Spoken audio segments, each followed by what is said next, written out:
இன்றே சப்ஸ்கிரைப் செய்து உங்கள் ஃபேவரட் ஷோகளை காணுங்கள். பாரதி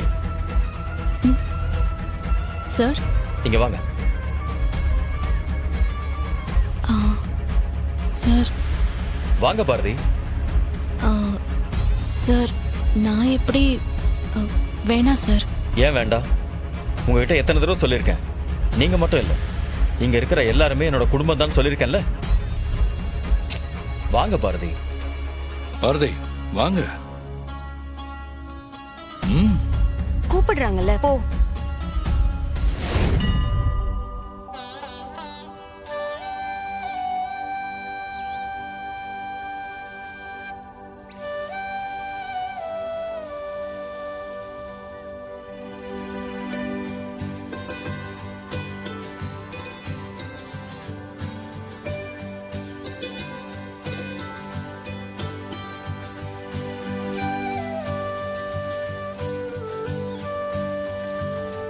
இந்த செங்கல்ல எடுத்து குழியில வைங்கோ.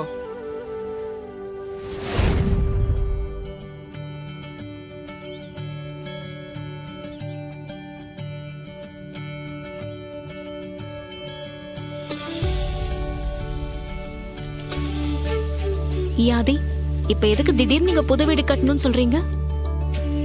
ஏற்கனவே நமக்குன்னு ஒரு வீடு இருக்குல்ல. பாரதி, அங்க இருக்கிற வீடெல்லாம் நாம இருக்கிறது. ஆனா இந்த வீடு நாம சந்தோஷமா இருக்கிறதுக்கு. வா, இங்க தமிழ் ரூம் வரும், அங்க நம்ம அம்மா வந்தா தங்குறதுக்கு. இதுக்கு மேல ஒரு பெரிய மாஸ்டர் பெட்ரூம், ஒரு பெரிய பால்கனி. அதுல நின்று உன் கூட பேசிக்கிட்டே வேடிக்கை பார்க்குற சுகம் இருக்கே, அது கோடி ரூபாய் கொடுத்தாலும் வராது. அப்போ நீங்க எல்லாமே பக்காவா பிளான் பண்ணி தான் பண்ணிட்டு இருக்கீங்க. ஆமா, எந்த ஒரு விஷயத்தையும் பண்ணும்போது பிளான் பண்ணி தானே பண்ணணும். ஆதி, இங்க வெட்ட வெளியில என்ன பண்ணிட்டு இருக்கீங்க? வெட்ட வெளியோ விண்வெளியோ எதா இருந்தா எனக்கு என்ன? ஏன் பொண்டாட்டிய நான் கொஞ்சறேன், என்ன இவன் கேப்பா? ஓ, ஆதி, 2 நாளா தூங்காம கண்ணெல்லாம் எப்படி செவந்து போயிருக்கு பாருங்க. அட போங்க பாரதி, எனக்கு பிடிக்காத ஒரே விஷயம் தூக்கம் மட்டும்தான். ஹலோ மிஸ்டர், தூக்கம் தான் பெஸ்ட் மெடிசன். எனக்கு தூக்கங்கிறது மெடிசன் இல்ல, பாய்சன். ஏன் அப்படி சொல்றீங்க? ஆமா, தூங்குற நேரம் சுயநினைவு இல்லாம இருக்கணும். அப்படி இருந்தாதான் உங்களை நினைக்காம இருக்கணும். உங்களை நினைக்காம இருக்கேன்னா உங்களை மறந்துட்டேன் தானே அர்த்தம். உங்களை மறக்காம எப்பவும் நினைச்சுக்கிட்டே இருக்கணும்.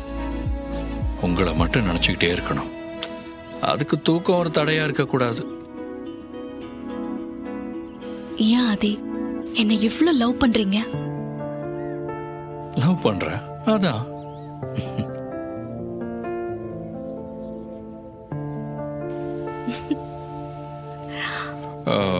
மேடம், இப்ப மட்டும் இது வெட்ட வெளியா தெரியலையா?